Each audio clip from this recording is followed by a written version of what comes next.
Hey, my name's Joel. I've lived in Germany for about 6 years now. I've known Greg Violi for about 7 years.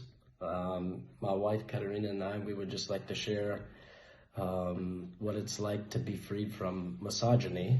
The first main point I would like to point out would be my disdain and hatred for people, especially women, allowing their weakness to be shown.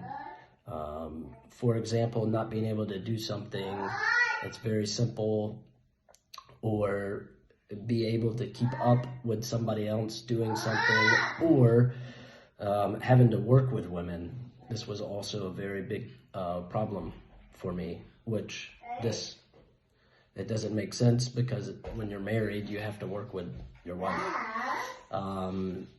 Now, the thing is that all of this was inside of me deep. These were my deep, most inner thoughts. They were never really expressed. And when they got expressed, it was just through outbursts of anger. I punched the wall a lot. I was very hard on my children. I spoke very harshly and intimidatingly to Katerina. I never had compassion on any of the situations that she found herself in. For example, when we got married, she's German, I'm American. She came to the States. She was having to work out some legal stuff, whatever. And she called me and said, "Hey, I don't know what to do." And I said, "Well, you need to figure it out." And there was no compassion for me whatsoever. She had just moved to America like 3 months or something like that, but she wasn't in America very long. And that was normal. I gave my children really hard consequences. I spoke to them very hard and rough, almost, I would say, militantly. There's zero compassion through my words. Yeah, could safely say that I don't think that they enjoyed being with me, because they knew that there was a possibility of me exploding. So that was one of the big things that I got delivered from. When we moved to Germany, things started to manifest a little bit more intensely. Katerina and I were working together in our little apartment. We only had 2 children at the time. We now have 4. And we needed to do some work. We were hanging up a coat rack on the wall, and she was helping me. And I mean, I was just getting so frustrated that she couldn't do what I was asking her to do. And then I just said something harshly. I don't remember anymore the sentences that I said to her, but it was really harsh, and it was really mean, and it was a knife with my words into her. And she walked away. And it was the first time that I really saw what I had done to her, and how it affected her. And the Lord convicted me and told me I needed to go humble myself to my wife. And it was the first time that I humbled myself to Katerina. And ever since that moment until now, it's been a step-by-step, day-by-day process. And now there's a lot more softness in my words, the way I talk, the way I work, the way that I play with my children, the way that I speak with my wife, just the way that I communicate and present myself is in a lot softer light than what it was before. Before, it was full of anger and frustration. And so that's a big portion of it. But also, one other really big point is I could never receive anything from my wife. Like, if she had the ability to teach me something, there's no way I would have been able to do it. I would have gotten frustrated and made her look bad. But really, it was me not being able to receive instruction from my wife.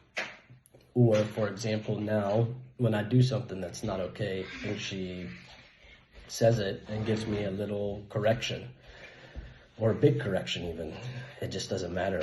I'm now able to like receive from her, and it just changes the whole atmosphere in our house with our children and with everything in our house. Yeah.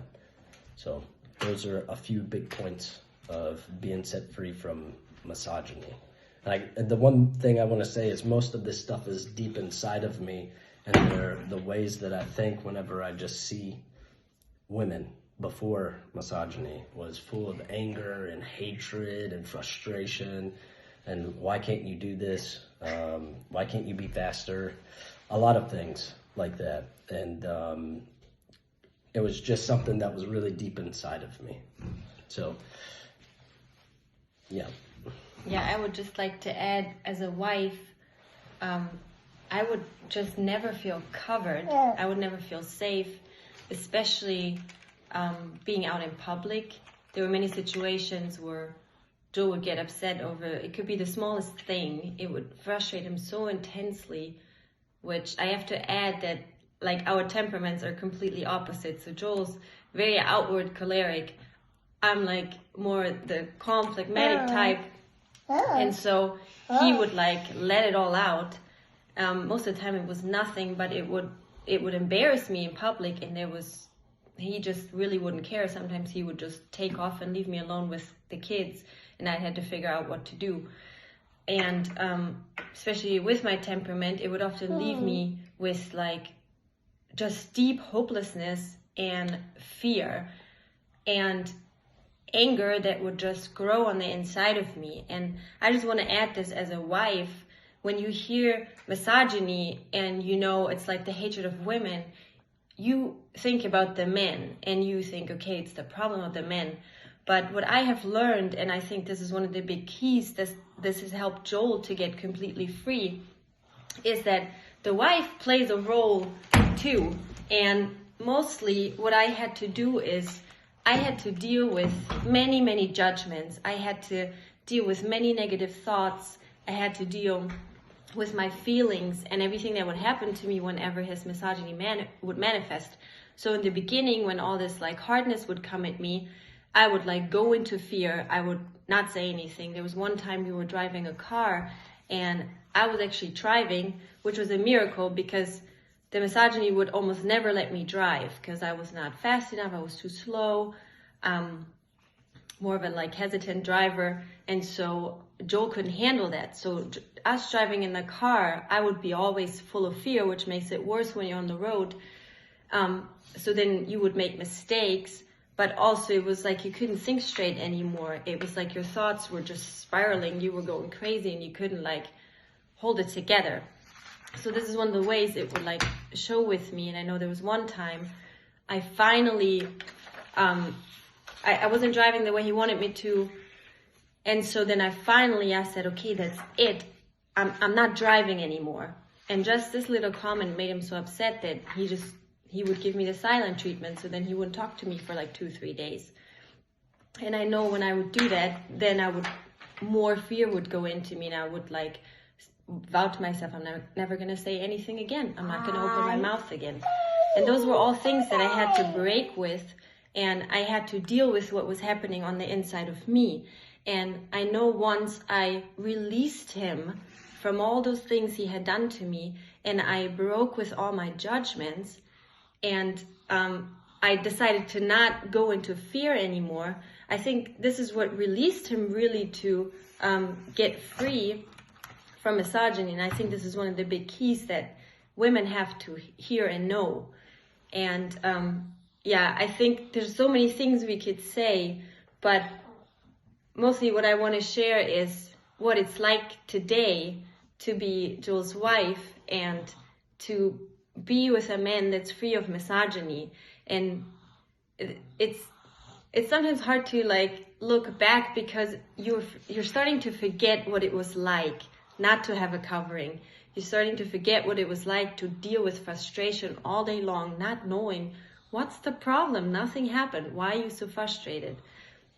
And so now there's just a great sense of peace in our house. There's just joy. We love being together. We love being together with our kids. We like going out. I love going out with my husband now. I love being out in public with the kids. I know he's not gonna uncover me. He's not gonna shame me. If there's an issue, especially something with the kids, he's gonna help. He's gonna take care of it. And I feel very safe and secure. And overall, it doesn't matter where we're at, we're able to just have a great time together. And I know that whatever happens, he's there to cover us. He's there to help us. And that's just it. I think that's one of the biggest things. But also, there's many times where there's extreme kindness coming through him now. Moments where he would I would be scared to go to him and tell him that this happened or something is up, because I would know he would lose it. And now there's just kindness. There's many times the things he says, it just amazes me. And I feel very safe and secure with him now. And so do our kids. They love being with him. They love being with their papa. They love playing with him. And I think ever since he's gotten free from misogyny, so much has happened inside of me that now I have a job that I never thought I would do, because I was always way too scared to do something like it.